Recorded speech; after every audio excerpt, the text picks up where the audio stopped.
Ya, selamat sore semuanya. Terpujilah Sang Buddha, Namo Buddhaya. Ya, kita melanjutkan untuk terutama telah selesai berdiskusi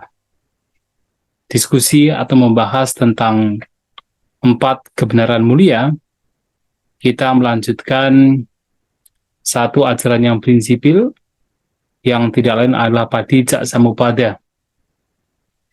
Kalau kita perhatikan bahwasanya Padicca Samuppada ini sebenarnya bagian dari 4 kebenaran mulia itu sendiri. Ajaran yang paling prinsipil tidak lain adalah 4 kebenaran mulia. Yang paling prinsipil. Tapi kemudian banyak ajaran Sang Buddha dibabarkan oleh Sang Buddha, terutama adalah untuk menunjukkan agar 4 kebenaran mulia ini dipahami dengan baik. Maka sesungguhnya Padicca Samuppada ini juga bagian dari 4 kebenaran mulia. Itulah kenapa dari awal yang ditekankan sekali untuk kita memahami adalah 4 kebenaran mulia. Mengapa dikatakan sebagai bagian dari 4 kebenaran mulia? Karena dalam Padicca Samuppada, Sang Buddha juga menggunakan ajaran ini untuk menunjukkan bagaimana duka penderitaan itu muncul, dan juga menunjukkan bagaimana lenyapnya duka itu bisa direalisasi. Maka dalam Padicca Samuppada hanya ada tentang hal berkenaan dengan kemunculan duka dan juga padamnya duka. Maka ini bagian dari 4 kebenaran mulia. Dan namun demikian juga harus kita pahami, karena kalau itu menjadi bagian dari 4 kebenaran mulia, maka Padicca Samuppada juga satu poin dhamma yang harus dipahami, dan dengan pemahaman itulah bisa digunakan untuk pembebasan, untuk pencapaian kebebasan atau nibbana. Dan seperti halnya ketika Sang Buddha berbicara tentang pentingnya, signifikansinya 4 kebenaran mulia sebagai hal yang harus dipahami, harus ditembus agar penderitaan bisa diakhiri. Demikian pula berbicara Padicca Samuppada juga Sang Buddha menekankan hal yang sama. Maka ketika suatu saat siswa beliau yang paling dekat dengan beliau, yaitu Bhante Ananda, menyampaikan kepada Sang Buddha bahwa sementara banyak orang yang melihat Padicca Samuppada sebagai ajaran yang dalam, tapi bagi beliau, bagi Bhante Ananda, itu terlihat dengan sangat jelas. Namun apa yang dikatakan Sang Buddha mengingatkan kepada Bhante Ananda untuk jangan berkata demikian. Karena apa? Karena Padicca Samuppada ini adalah ajaran yang begitu dalam. Bahkan yang tertampak dari luar juga sudah dalam.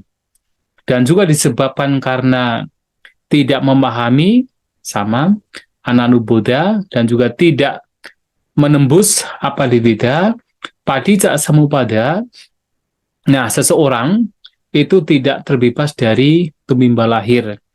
Seseorang tidak bisa mengakhiri duka penderitaan. Diumpamakan seperti benang yang kusut yang sudah terikat sana sini, atau seperti yaitu bola yang terbuat dari tali yang sudah diikat sana sini, tidak diketahui ujung pangkalnya.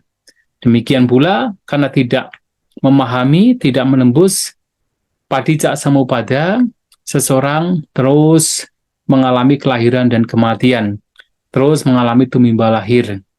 Maka dengan kata lain, kalau ingin terbebas dari tumimba lahir, maka seseorang harus bagaimana bisa memahami, menembus Padicca Samuppada. Nah, ini mengapa sangat penting. Dan bahkan kalau kita perhatikan di dalam khotbah lainnya, ketika Sang Buddha berbicara tentang para Buddha lainnya, yaitu dalam Mahapadana Sutta, nah di sana beliau menyampaikan bahwa setiap bodhisattva yang pada akhirnya tercerahkan atau terbebaskan menjadi seorang sama Sang Buddha, semuanya itu merenungkan Padicca Samuppada. Jadi Padicca Samuppada ada dua, yaitu Anuloma dan ada Padiloma. Anuloma adalah bagaimana ada faktor-faktor yang menyebabkan seseorang terus mengalami duka penderitaan yang diawali dari avijja dan berakhir pada jara marana, soka paritewa duka tumana supayasa. Dan Padiloma adalah bagaimana avijja ini dilenyapkan, sehingga faktor-faktor lainnya juga dilenyapkan. Hanya dengan memahami itu, maka seseorang, terutama seorang bodhisattva, bisa tercerahkan, mencapai kebudaan. Dan ini pun juga dilakukan oleh Sang Buddha ketika belum menjadi masih sebagai seorang bodhisattva. Dan perenungan yang sama juga masih dilakukan oleh beliau, terutama ketika beliau telah mencapai pembebasan kebudaan, itu dalam sebuah sutta namanya Bodhisutta, Pattama Bodhisutta, yaitu kitab Udana, dikatakan Sang Buddha pada minggu pertama setelah mencapai pencerahan merenungkan Padicca Samuppada, baik yaitu bagian Anuloma, yaitu dengan mengarahkan batinnya untuk menyelidik. Dengan adanya avijja maka muncul sangkara, dengan adanya sangkara muncul vinyana, dan seterusnya. Dan kemudian juga dilihat lagi dengan lenyapnya avijja, lenyap pula sangkara, dan seterusnya. Nah, itu direnungkan oleh Sang Buddha, bahkan ketika telah mencapai kebudaan. Maka betapa penting Padicca Samuppada ini harus dipahami oleh seseorang. Nah, sesungguhnya formula Padicca Samuppada itu terlihat dalam satu syair atau satu, kita bisa mengatakan, pernyataan, yang mana Sang Buddha sering mengatakan imasming sati idang hoti, imasming asati idang nak hoti, imasa upada idang upajati, imasa niroda idang nirujati. Jadi ada empat statement yang dalam satu formula untuk menunjukkan keberadaan Padicca Samuppada. Yang mana dalam formula tersebut dikatakan imasming sati idang hoti. Dengan adanya ini maka ada ini. Ini di sini ada menggunakan kata imang dan idang. Idang juga ini, tetapi tentu hal yang berbeda. Dengan adanya ini maka muncul ini. Bukan muncul itu yang jauh, tapi dengan adanya ini maka muncul ini. Nah, imasming upada idang upajati. Dengan tidak adanya ini maka tidak ada ini. Nah, jadi dengan adanya ini maka ada ini. Imasming sati idang hoti, imasming asati idang hoti. Dengan tidak adanya ini maka tidak ada ini. Maka ada sebab, ada akibat. Kemudian imasa upada idang upajati. Dengan munculnya ini maka muncul ini. Imasa niruda idang nirujati. Dengan lenyapnya padamnya ini maka lenyap ini. Jadi antara sebab dan akibat itu sebenarnya bukan sesuatu yang jauh. Ada sebab, ada akibat, tapi bukan sesuatu yang jauh. Artinya kalau menggunakan kata itu baru jauh. Tapi Sang Buddha menggunakan kata idang. Idang adalah ini, imang juga adalah ini. Maka formula dari Padicca Samuppada ini, kalau kita perhatikan, itu bisa mengacu kepada semua hal. Jadi artinya semua hal yang berkenaan dengan sesuatu yang berkondisi, berkenaan dengan alam semesta, berkenaan dengan apapun itu semuanya bisa dipahami, bisa dijelaskan berkenaan dengan formula ini. Bahwa semua keberadaan, semua hal, semua kondisi, semua fenomena sebenarnya tidak lepas dari Padicca Samuppada. Yang kalau kita artikan, Padicca Samuppada adalah hukum tentang bagaimana ada kemunculan sebuah fenomena yang muncul karena sebab. Jadi kemunculan bersebab. Jadi kalau kita menggunakan katakan kita urai, apa itu Padicca dan Samuppada, nah, kata Padicca itu sendiri mengacu pada tergantung pada, atau bersebab pada, Padicca dependent, atau tergantung. Nah, samupada itu dari awalan sang dan upada. Upada artinya muncul, kemunculan. Nah, sang itu dalam kitab ulasan itu diartikan menjadi dua. Sang sebagai together atau bersama-sama, dan juga sang dalam artian sama atau benar. Maka kata padicak samupada sebenarnya adalah sebuah fenomena atau sebuah hukum alam yang mana ada sebuah kemunculan yang mana kemunculannya itu bersebab yang muncul karena berbagai macam faktor dan secara tepat dengan faktor-faktor yang ada, kemunculannya itu memang tepat sesuai dengan faktor-faktornya. Nah, sulit sekali untuk kita diterjemahkan dalam satu kalimat. Maka ada yang menerjemahkan kemunculan bersebab. Tapi sebenarnya tidak hanya kemunculan bersebab, tapi karena ada juga awalan sang. Sang itu adalah sama, benar, atau saha, together atau dengan, bersama-sama dengan faktor-faktor. Maka ada sebuah kemunculan yang itu muncul bersebab kemunculan yang kemunculannya itu bersebab pada faktor-faktor yang mana kemunculannya juga adalah muncul secara benar, secara tepat. Misalnya apa? Misalnya adalah air ini. Ini kita mengatakan sebotol air. Ya, kita tidak bisa mengatakan ini sebotol kopi misalnya, tidak. Nah, kenapa dikatakan sebotol air? Karena apa? Ada sebab-sebabnya, ada botol, ada air, ini juga bukan gelas, ini bukan teko, tapi ini adalah botol, ini adalah air. Maka dikatakan sebagai sebotol air. Kemunculannya itu muncul karena berbagai macam faktor, yaitu sang itu berbagai macam faktor. Dan juga kemunculannya itu juga tepat. Tepat artinya memang benar demikian adanya. Kan apa? Ini kenapa dikatakan sebagai sebotol air? Karena ada air dan juga botol. Contohnya begitu. Maka dikatakan sebagai sebotol air. Maka tepatnya adalah tepat sebagai sebotol air. Atau misalnya kalau kita bicara tentang penderitaan. Ada kemunculan penderitaan. Kenapa itu penderitaan? Kenapa? Karena di situ ada tanha dan sebagainya. Nah, tanha dan sebagainya ini adalah faktor-faktor yang bergabung menjadi satu, memunculkan sebuah fenomena. Dan secara tepat, fenomena itu muncul sesuai dengan faktor-faktor yang ada.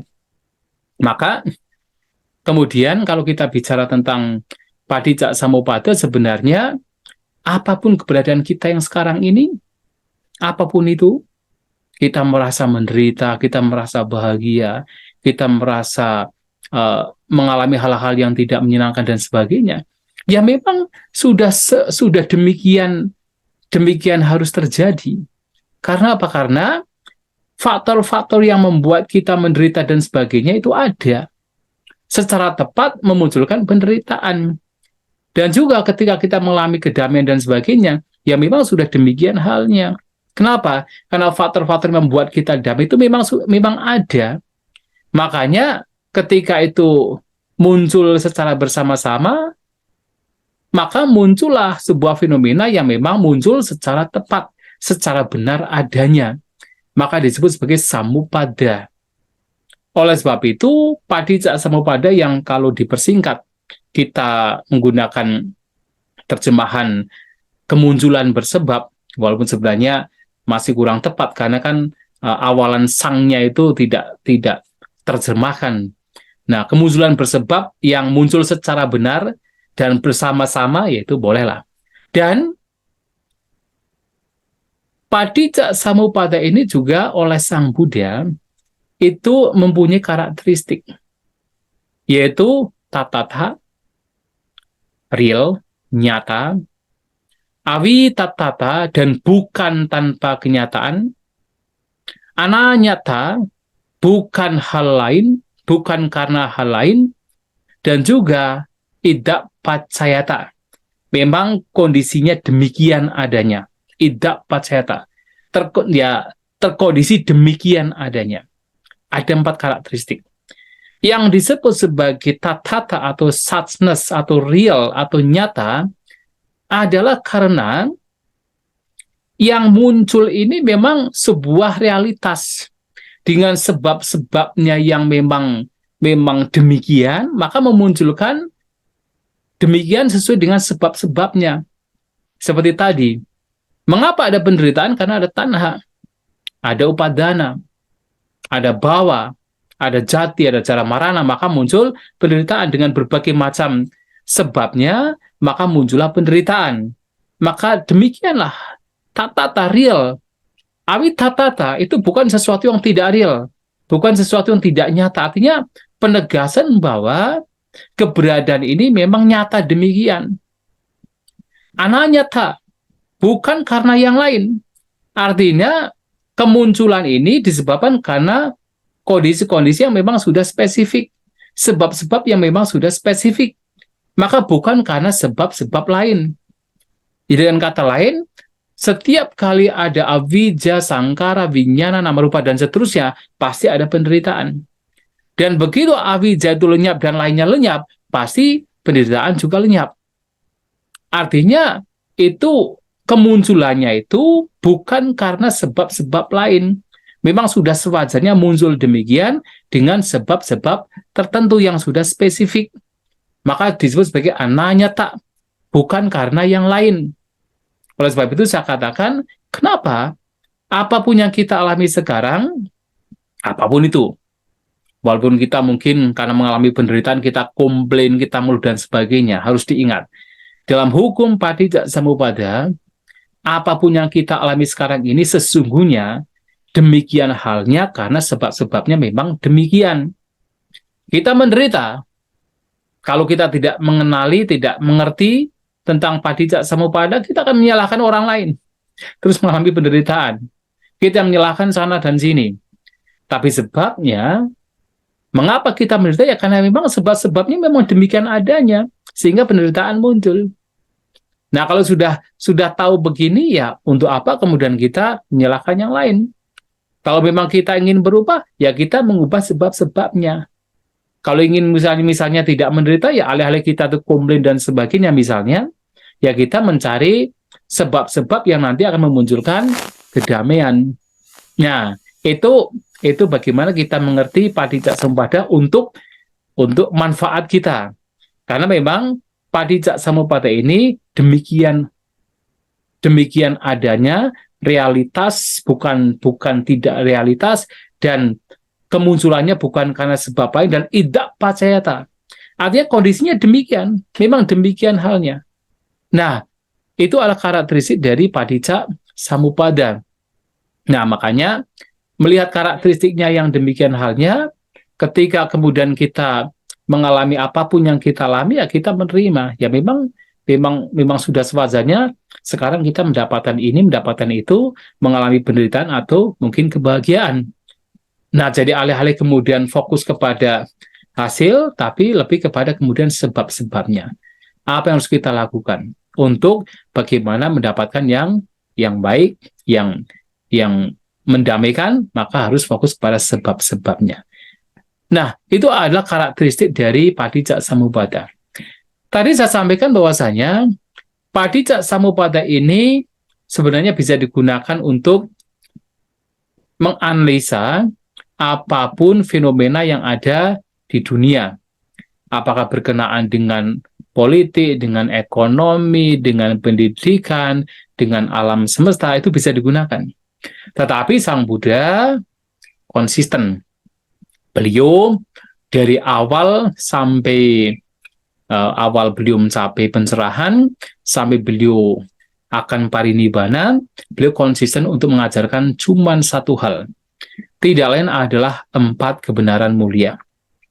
Nah, karena Sang Buddha konsisten untuk mengajarkan, menunjukkan keberadaan 4 kebenaran mulia, maka bahkan Patijak Samuppada yang di situ mengajarkan kita bahwa setiap fenomena itu muncul karena sebab-sebab, Sang Buddha hanya menggunakan pemahaman Patijak Samuppada untuk melihat dan menunjukkan kepada para siswanya bagaimana penderitaan ini muncul, sebab-sebabnya apa, alasannya apa, mengapa penderitaan itu muncul, dan juga menunjukkan kepada para siswanya bagaimana penderitaan ini bisa lenyap.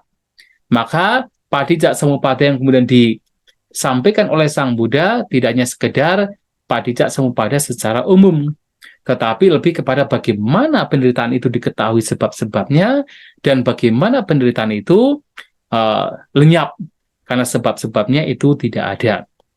Maka dalam satu kesempatan Sang Buddha dalam salah satu khutbah, misalnya Maha Hati Padu Pamasuta, itu khutbah di dalam Majjhima Nikaya. Nah, Sang Buddha menyampaikan berkenaan dengan beliau mengatakan, yo Patijak Samupadang, yo Patijak Samupadang pasati so Dhambang pasati.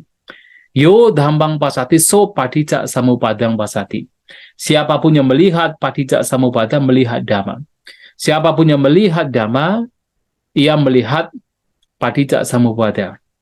Yang dimaksud dengan Patijak Samupada di sini adalah keberadaan yang kemunculannya bersebab. Dan apa itu Dhamma?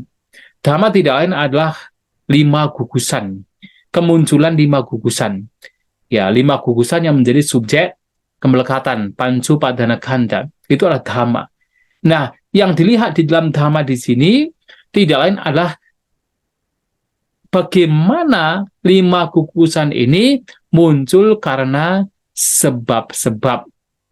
Nah, jadi contohnya adalah ketika misalnya ketika ada 3 sebab. Ada mata yang tidak rusak. Kemudian ada bentuk yang masih berada di wilayah di mana mata bisa melihat. Kemudian ada tajuk samanahara, ada perhatian, 3 ini. Ketika 3 ini ada, maka muncullah yaitu kesadaran mata. Jadi muncullah caku vinyana. Jadi ada mata yang tidak rusak, ada bentuk yang berada di wilayah di mana mata bisa melihat, dan ada perhatian. Hanya ketika ada 3 ini, maka muncullah kesadaran mata. Namun kalau salah satu di antara 3 ini tidak ada, ya tidak ada, misalnya apa? Matanya tidak rusak, perhatian juga ada, tapi kemudian objek atau benda atau bentuk yang dijadikan objek mata itu tidak berada di wilayah di mana mata bisa melihat. Maka tidak ada namanya caku vinyana, kesadaran mata. Nah, atau misalnya ada objek, ada perhatian, tetapi mata rusak, juga tidak ada kesadaran mata. Atau kemudian mata oke, dan juga objek juga oke, tetapi tidak ada perhatian, juga tidak memunculkan kesadaran mata. Maka hanya ketika ada 3 ini, ada mata yang tidak rusak, ada objek yang berada di mana mata bisa melihat, ada perhatian, maka muncul kesadaran mata.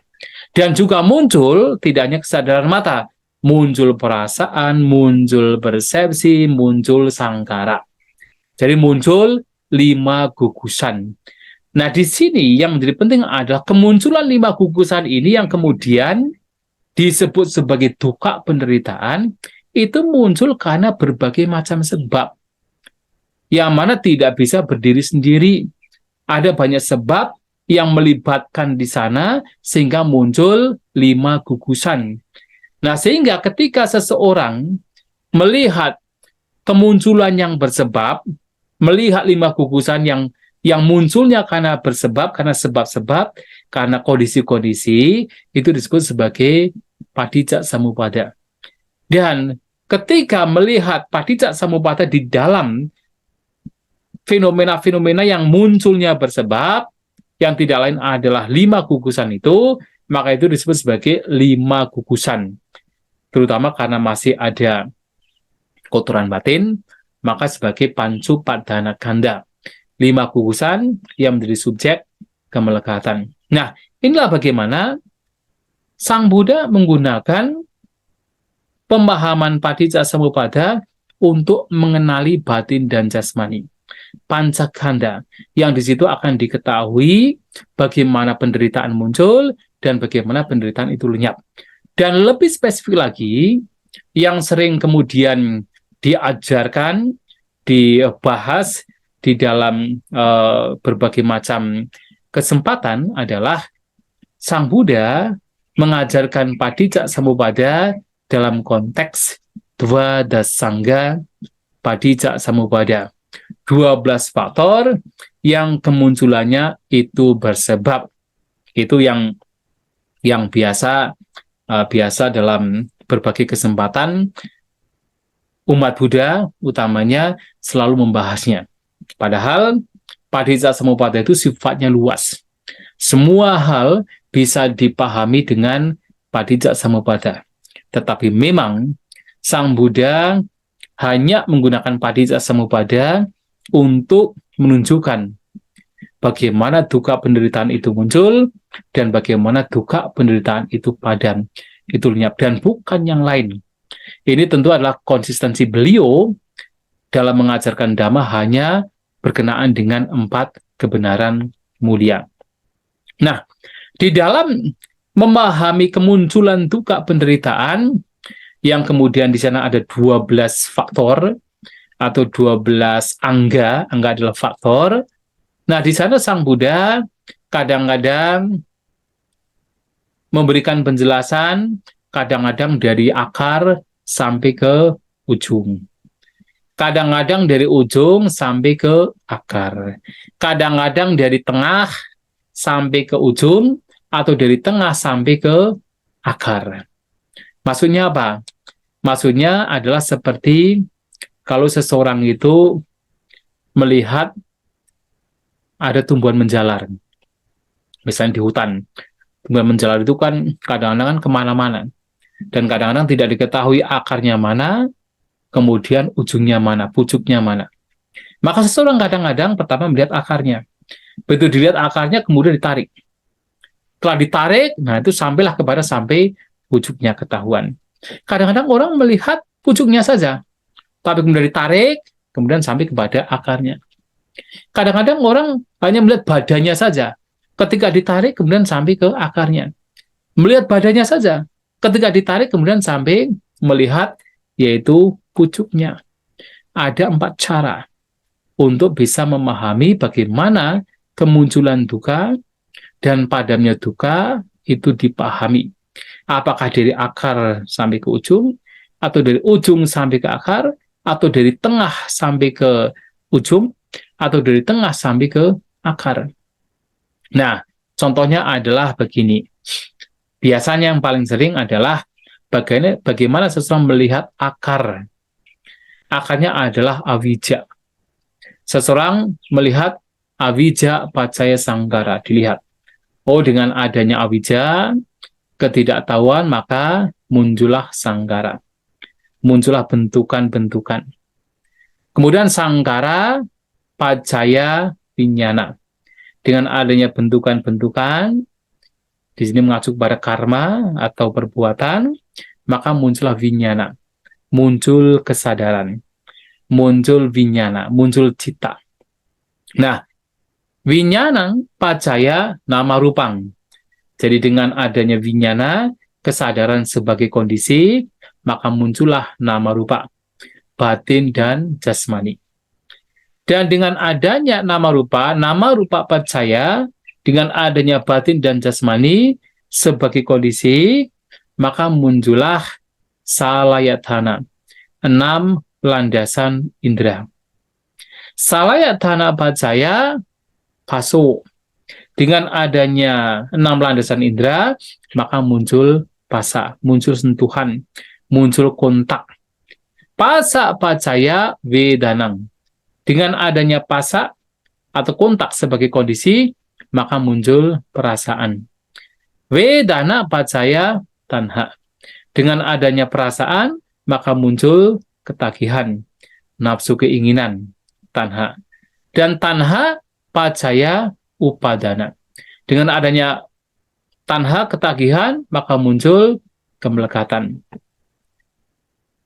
Upadana pacaya bawu. Dengan adanya kemelekatan, maka muncul bawa. Muncul yaitu kemenjadian. Bawa pacaya jati. Dengan adanya kemenjadian, maka muncul kelahiran. Baru kemudian jati pacaya jara marana soka paridewa duka do manasa upayasa. Dengan adanya kelahiran, maka muncul usia tua, kematian, kemudian ratap tangis, kesedihan, duka fisik, duka batin, keputusasaan, dan disinilah keseluruhan gugusan penderitaan itu muncul. Maka ini bagaimana Sang Buddha menjelaskan bagaimana kemunculan duka itu dari akarnya. Awija sampai kepada pucuknya, yaitu jarak marana soka paridewa duka do manasa upayasa. Itu adalah salah satu contohnya. Nah, tetapi kemudian kadang-kadang menjelaskan dari belakang, dari pucuknya maksudnya, dari pucuk sampai ke akar. Sang Buddha kadang-kadang menjelaskan bagaimana membawa kepada pemahaman kenapa ada jara marana, kenapa ada usia tua, ada kematian, ada ratap tangis, ada kesedihan, ada keputusasaan, ada duka fisik, duka batin.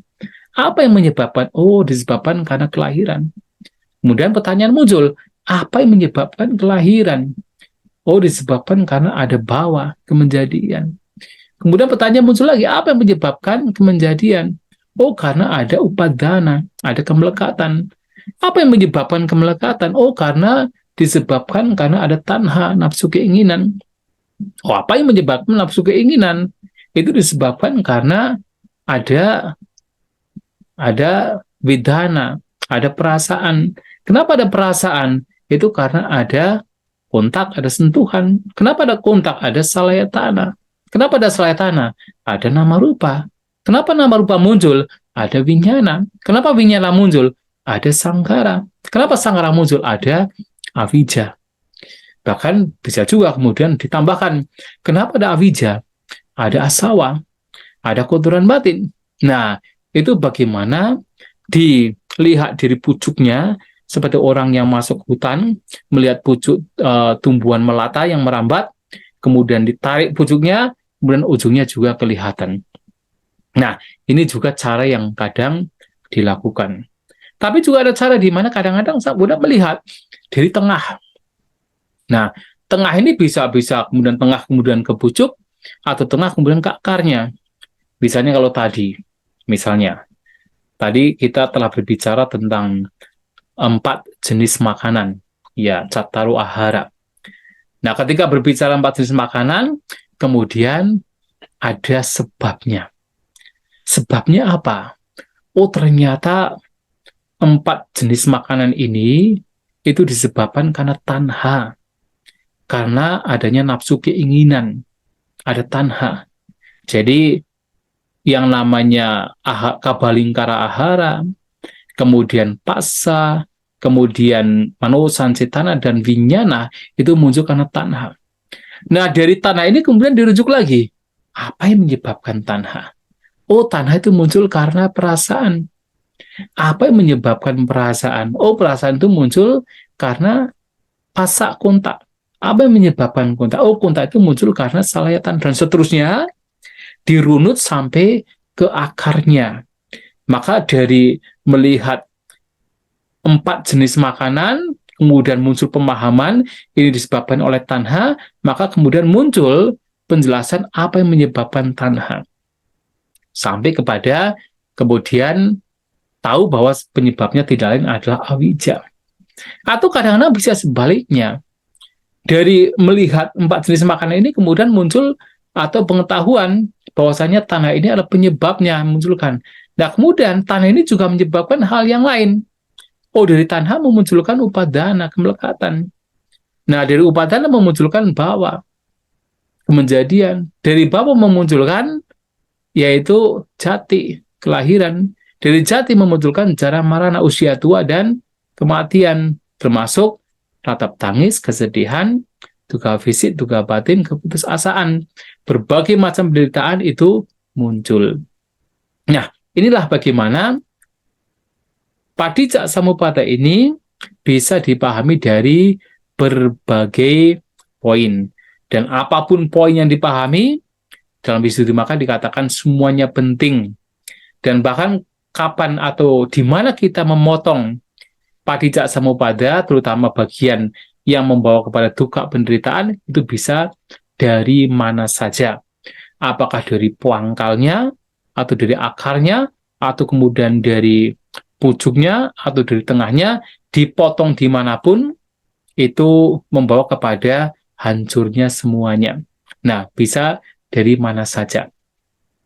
Ini tidak hanya berkenaan dengan yang anuloma. Bahkan yang padiloma pun juga bisa dari akar, bisa juga dari pucuknya. Artinya kalau dari akarnya itu, oh dengan lenyapnya awija, maka nanti lenyap pula sangkara. Dengan lenyapnya sangkara, lenyap pula adalah winyana. Dengan lenyapnya winyana, maka lenyap pula nama rupa batin dan jasmani. Dengan lenyapnya nama rupa, maka lenyap pula salayatana. Dengan salayatana lenyap, maka lenyap pula basa kontak. Dengan kontak lenyap, maka lenyap pula vedana perasaan. Dan seterusnya, sampai akhirnya lenyap jarak marana soka paridewa duka domanasa. Itu juga bisa dipahami dari akarnya sampai ke pucuknya. Tapi juga bisa dari pucuknya sampai ke akarnya. Artinya apa? Seperti yang tadi dalam Samadhi Sutta. Nah, di sana kan bagaimana Bhante Sariputta itu memberikan penjelasan dari pucuk. Artinya, apa yang dimaksud dengan jara dan marana? Apa sebabnya? Mengapa muncul jara marana, usia tua dan juga kematian, termasuk berbagai macam penderitaan lainnya? Oh, itu disebabkan oleh jati. Nah, kalau jati ini lenyap, maka jara marana juga akan lenyap. Dengan apa? Dengan jalan mulia petunjuk 8. Kemudian merujuk ke belakang. Apa yang menyebabkan jati? Oh, jati itu muncul karena ada bhawa. Maka kalau bhawa ini bisa dihancurkan, maka jati juga akan hancur. Dan dengan cara apa? Dengan jalan mulia petunjuk 8. Kemudian pertanyaan muncul lagi, apa yang menyebabkan bhawa? Oh, bhawa itu muncul karena ada upadana. Maka dengan upadana ini lenyap, hancur, maka bhawa juga akan hancur. Dengan cara apa? Dengan cara praktek jalan mulia petunjuk 8. Pertanyaan muncul lagi, apa yang menyebabkan upadana? Upadana muncul karena tanha. Maka dengan tanha itu hancur, upadana juga hancur. Kemudian dirunut lagi ke belakang. Apa yang menyebabkan tanah? Oh, tanah itu adalah disebabkan karena vedana. Maka ketika vedana tidak ada, vedana itu hancur, maka tanah juga hancur. Merujuk ke belakang sampai avijja, bahkan sampai asawa, hancurnya avijja, hancurnya asawa. Maka dua hal ini, Padijak Samuppada, terutama 12 faktor yang kemunculannya bersebab, itu bisa dibahas apakah dari pangkal, atau dari pucuk, atau dari tengah. Baik dalam konteks itu kemunculan duka, atau dalam konteks pelenyapannya atau kepadaman dari faktor-faktor ini yang menjadi penyebab padamnya penderitaan. Nah, tetapi juga harus dipahami bahwasanya dua hal ini, baik anuloma dan padiloma, harus diketahui, dan setelah mengetahui juga harus ada implementasi. Artinya begini, mengetahui bahwasanya avijja, pacaya sangkara, dan seterusnya diketahui, dikenali dengan baik. Nah, seseorang kemudian tahu bahwa kalau seseorang mengikuti jalan ini, maka terus akan ada kelahiran. Kalau seseorang mengikuti jalan avijja, kemudian mengembangkan avijja, kemudian seseorang kemudian selalu melakukan berbagai macam perbuatan atau sangkara, maka itu adalah jalan yang membawa kepada penderitaan yang berkelanjutan. Maka jalan ini, seseorang yang mengikuti, yaitu avijja, sangkara, winyana, nama rupa, dan seterusnya, itu disebut sebagai micca patipada, atau jalan yang salah. Nah, tetapi kemudian seseorang yang setelah mengenali bahwasanya yang menyebabkan berbagai macam kelahiran adalah avijja, kemudian sangkara, kemudian winyana, nama rupa, salayatana, pasa, vedana, tanha, dan seterusnya, sebagai faktor-faktor yang membawa kepada penderitaan, diketahui itu sebagai pembawa penderitaan dan mengupayakan untuk melenyapkan avijja, melenyapkan sangkara, melenyapkan nama rupa dan seterusnya. Nah, itu dikatakan sebagai jalan yang benar, sama padipada. Maka mengikuti avijja pacaya sangkara itu adalah micca padipada, jalan yang salah. Sementara kalau seseorang berjuang, berupaya untuk melenyapkan avijja, avijja dveva asesa viraga nirodha sangkara nirujati. Ya, dengan lenyapnya, padamnya total avijja itu sendiri, maka sangkara juga lenyap, dan seterusnya. Maka mengikuti itu disebut sebagai jalan yang benar. Nah, itu juga harus kita pahami. Akan tetapi, yang pertama harus kita pahami tentu adalah teorinya. Nah, jadi pemahaman tentang apa itu faktor-faktor yang membawa kepada kelahiran, dan bagaimana faktor-faktor ini kemudian diupayakan untuk dilenyapkan. Itu yang harus juga kita pahami dalam kita memahami Dhamma Padicca Samuppada, yang nanti menjadi bagian dari way of life atau jalan hidup kita dalam mempraktikkan Dhamma. Nah, sekarang adalah avijja pacaya sangkara. Namun sebelum masuk dalam avijja pacaya sangkara, kalau memang ada yang ingin ditanyakan, juga dipersilakan.